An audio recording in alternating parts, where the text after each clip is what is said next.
नमस्कार दोस्तों, अर्थ समिट के तीसरे सत्र में आप सभी का बहुत बहुत स्वागत है। मैं ब्रजपाल सर का वर्धमान अकेडमी और एनवायरमेंट क्लब की ओर से सर आपका हार्दिक स्वागत करता हूँ। बहुत बहुत धन्यवाद। आज इस समिट में मुझे आमंत्रित करने के लिए बहुत अच्छा सराहनीय प्रयास है। कम से कम हमारे सामने जो हमारे देश के नौनिहाल और कर्णधार जो बैठे हुए हैं,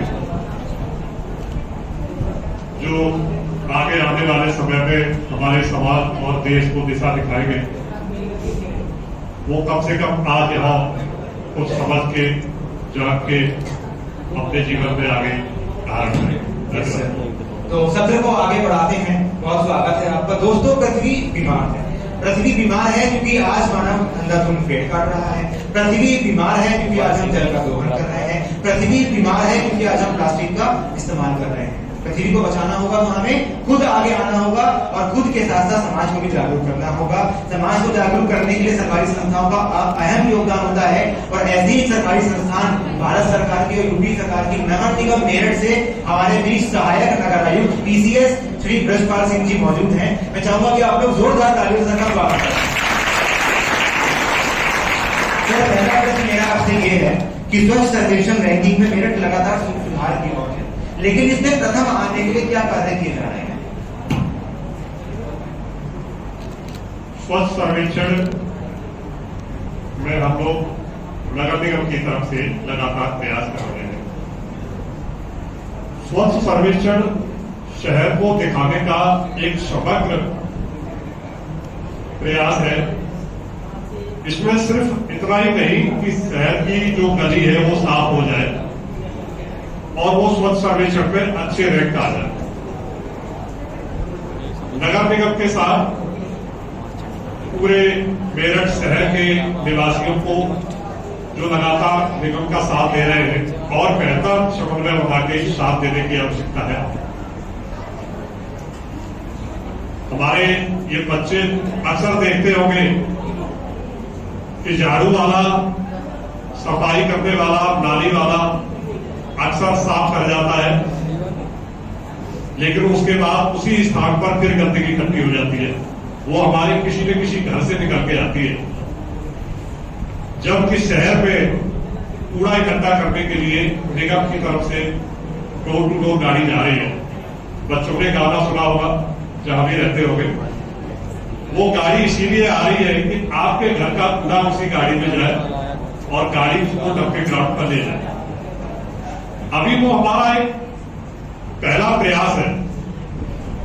उसमें हमने पिछली बार भी जगह जगह जहां हमारी टीमें गई है जागरूक किया है कि जो घर से निकलने वाला कूड़ा है, आप लोग किस तरीके से इस पृथ्वी का सहयोग कर सकते हैं। मैं उसी में बता रहा हूं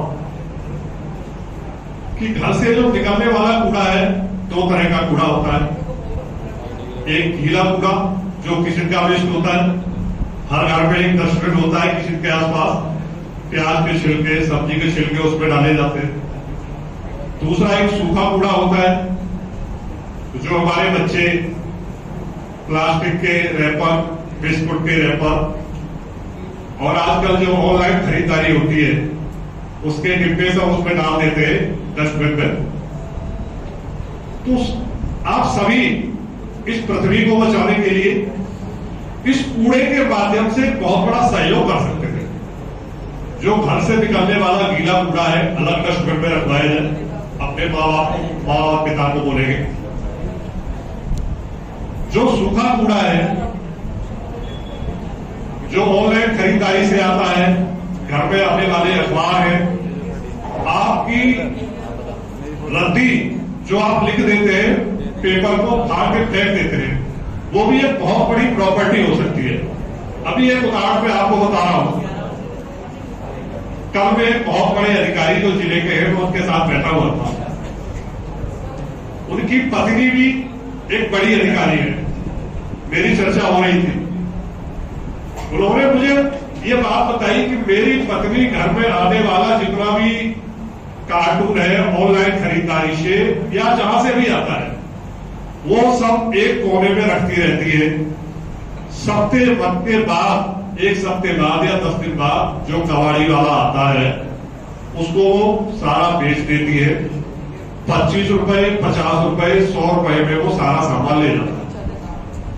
बात 25 रुपए, 50 रुपए और 100 रुपए की नहीं है। बात यह है कि जो घर पे आने वाला कूड़ा था, वेस्ट कूड़ा था, जिसको 90% लोग वेस्ट कौन के घर से बाहर फेंक देते हैं, कूड़े में फेंक देते हैं, वो उस कूड़े से रिसाइकिल होकर के नए उत्पाद बनेंगे और रिसाइकिल होने से जो हमारी पृथ्वी पर पेड़ पौधे हैं वो कटने से बचेंगे। आपको पता है जो आपके अखबार छपता है, जिस पेपर पे आप लोग लिखते हैं, वो पेड़ों की टहनियों के कटने से बनता है। तो जितना आप जो वेस्ट घर में आ रहा है रिसाइकिल होने के लिए चला जाएगा, तो उतने पेड़ हमारी पृथ्वी पर कटने से बचेंगे और पर्यावरण उससे हमारा शुद्ध रहेगा। नए पेड़ तो हम लगाने का प्रयास कर रहे हैं, लेकिन पुराने पेड़ हमारे बचेंगे। तो आप कितना बड़ा प्रयास करेंगे? अगर घर से निकलने वाला सूखा कूड़ा कबाड़ी के यहाँ चला जाएगा, वो रिसाइकिल करेगा। जो गीला कूड़ा है, अगर किसी के घर में थोड़ी सी जगह है, छत है, छत पर उसको गीले कूड़े से कंपोस्ट बना सकते हैं। जो हर घर में किचन गार्डन होता है, गमले होते हैं, उस गमले में उस जो ऑर्गेनिक खाद होगी उसका यूज कर सकते हैं। अब कंपोस्ट कैसे बनेगी, मैं बहुत छोटा सा तरीका बता रहा हूं। ज्यादातर ये शिकायत रहती है कि घर से निकलने वाले कूड़े में स्मेल आने लगती है। बिल्कुल आती है। उस कूड़े को आप ऑनलाइन खरीदारी करेंगे, बेस्ट डिकम्पोजर के एक बहुत छोटा सा गाय के गोबर से, गौमूत्र से डिकम्पोजर बनता है, वो आ जाता है 20 रुपए से लेकर के 50 रुपए का। आप घर में मंगवा लीजिए, 5 लीटर के कंटेनर में उसे निकाल दीजिए और उसमें थोड़ा सा गुड़ और मट्ठा डाल दीजिए। बहुत बड़ा डिकम्पोजर तैयार हो गया। एक गमले में उस गीले कूड़े को इकट्ठा करते रहेंगे, गमला भर जाए, उसमें तीसरे दिन थोड़ा सा वो डिकम्पोजर डाल देंगे, मिला हुआ, एकदम स्मेल फ्री हो जाएगा, कतई स्मेल नहीं आएगी। ये मैंने किया है। 45 एकड़ लैंड, नगर निगम की 45 एकड़ लैंड को हमने, जो बड़े बड़े कूड़े के पहाड़ थे, इसी वेस्ट डिकम्पोजर से गुड़ और मट्ठा डाल करके स्मेल फ्री कर दिया और पूरी लैंड को खाली कर दिया। जो बहुत बड़ा किया था हमने पूरा कर दिया।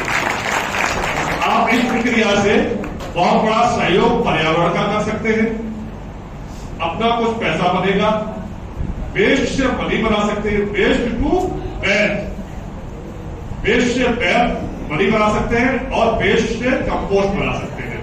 घर से कोई कूड़ा बाहर जाएगा ही नहीं। आप लोग प्रयास करेंगे, हमारे नन्हे मुन्ने बच्चे घर में कार्य बताएंगे, तो मैं समझता हूँ आगे से कितने परिवारों में एक कार्यवाही होने लगेगी। Yes sir. तो जैसा कि आप लोगों को पता होगा कि भारत में हर साल लाख टन कूड़ा निकलता है और हमारे पास उसका कोई ठोस कदम या ठोस कोई आइडिया नहीं है कि उसको निस्तारण कैसे करें। यहाँ लिखा है earth day summit, let's discuss and find out the solution. तो सॉल्यूशन कौन दे रहे हैं हमें? सर दे रहे हैं। सर ने बताया नहीं कैसे हम डिकम्पोजर अपने घर में ही बना सकते हैं।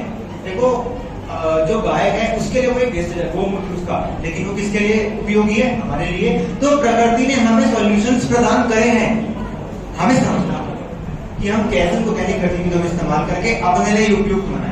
सर जैसा कि आपने चर्चा करी कि वेस्ट टू वेल्थ पर हमें काम करना होगा, तो हमारा क्लब हर वर्ष मई जून में एक मुहिम चलाता है, मेरी गुठली मेरा पेड़। इसमें हम क्या करते हैं कि वन विभाग के साथ मिलकर हम मुहिम चलाते हैं और वन विभाग की सर्किट हाउस नर्सरी में हम लोग एक हफ्ते तक बैठते हैं या 15 दिन तक बैठते हैं। उसमें हम मेरठ वासियों से ये अनुरोध करते हैं कि जो भी फल वाले आप गुठलियों वाले फल आप खा रहे हैं, उनको गुठलियों को फेंकिए मत, हमें ला कर दीजिए, हम उनसे पेड़ उगाएंगे। तो जो आपके लिए कचरा है वो हमारे लिए कंचन है। तो इस बार मुहिम फिर से शुरू होगी, फॉलो कर लीजिएगा सोशल मीडिया पर, आपको अपडेट मिलेगी। एक भी गुठली बाहर नहीं जानी चाहिए, हमें ला कर दीजिए, आप हम कंचन बनाएंगे। आगे सर बढ़ेंगे हम लोग, और मैं जानना चाहूंगा कि नगर निगम की ओर से जल संरक्षण के लिए नगर में क्या कार्य किए जा रहे हैं? मैं बताना चाहूंगा कि हम लोग लगातार जागरूकता फैला रहे हैं कि पानी का कम से कम उपयोग किया जाए। नगर निगम जो पानी की सप्लाई करता है, बहुत सारी जगह लीकेज हो जाते हैं, तो जल सहभागिता के माध्यम से हमें वो सूचना मिलती है कि पर्टिकुलर प्लेस पे लीकेज हो रहा है, हम उसको लीकेज को ठीक कराते हैं। इसके अलावा हमने जो विशेष तौर पर जल संरक्षण के लिए किया हुआ है, जल संरक्षण का मतलब जो ग्राउंड वाटर है उसको हम संरक्षण करें। हमने 100 MLD यानी 100 लाख लीटर पानी क्षमता का जो पीने का है वो गंग नहर पे लगवाया है भोला की जहां पे। उससे पानी पीने के लिए शहर में आ रहा है। हमारा प्रयास है कि हम क्षमता का पूरा उपयोग करें, पूरे शहर वासियों को ग्राउंड वाटर कम से कम हमें निकालना पड़े, इसके लिए हम पूरी क्षमता का उपयोग करने का प्रयास करें। धन्यवाद सर। और मैं जानना चाहूंगा कि मेरठ में कूड़े की समस्या एक मुख्य समस्या है।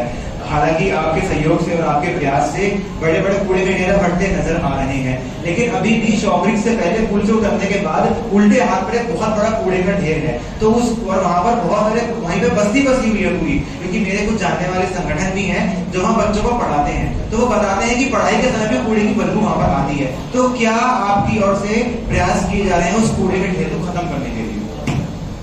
अभी मैंने बताया कि कावड़ी में हमारा एक कच्चे ग्राउंड था 45 एकड़ का, हमने पूरा कूड़े के पहाड़ से पूरा खत्म कर दिया है और वहां 50,000 स्क्वायर मीटर में ग्रीन बेल्ट डेवलप की है, जहां 30,000 पेड़ लगाए गए काली नदी के किनारे। पूरी कैपेट हो गई है। अब दूसरा हमारा ट्रंचिंग ग्राउंड जो लोहिया नगर में है, आप लोग गए होंगे अगर हापुड़ की तरफ, तो वहां बहुत बड़े बड़े कूड़े के पहाड़ थे। पिछले अगस्त से हमने वहां एक प्लांट लगाया है जो 600 टन कूड़ा प्रतिदिन सेग्रीगेट कर रहा है और वहां 30% जो कूड़ा है वो हम लोग कम कर पाए। कूड़े के जो पहाड़ थे 30% हमने कम कर दिया है। उसी के साथ साथ एक तीसरा जो अभी बताया मेवला फ्लाईओवर के पास में हमारा वो बंगतपुरम कच्चे ग्राउंड है, हमने उसकी भी DPR तैयार कर ली है और जल्दी ही मैं समझता हूं इसी वित्त वर्ष में हम लोग दिसंबर से पहले अपने शासन में DPR भेजी है उसको प्रोसेस करने के लिए, और जैसे ही वो शासन से स्वीकृत आती है हमारा प्रयास है कि इस महीने में हम लोग उसको स्वीकृत करा लें, मई के महीने में, और उसके बाद हम लोग वहां भी सेग्रीगेशन प्लांट लगाएंगे और उस पूरी जो 10 एकड़ लैंड है हमारी बंगतपुरम में उसको भी हम क्लीन करेंगे और आगे बेहतर जो प्रयास है कूड़े को सेग्रीगेट करने के लिए हम करें।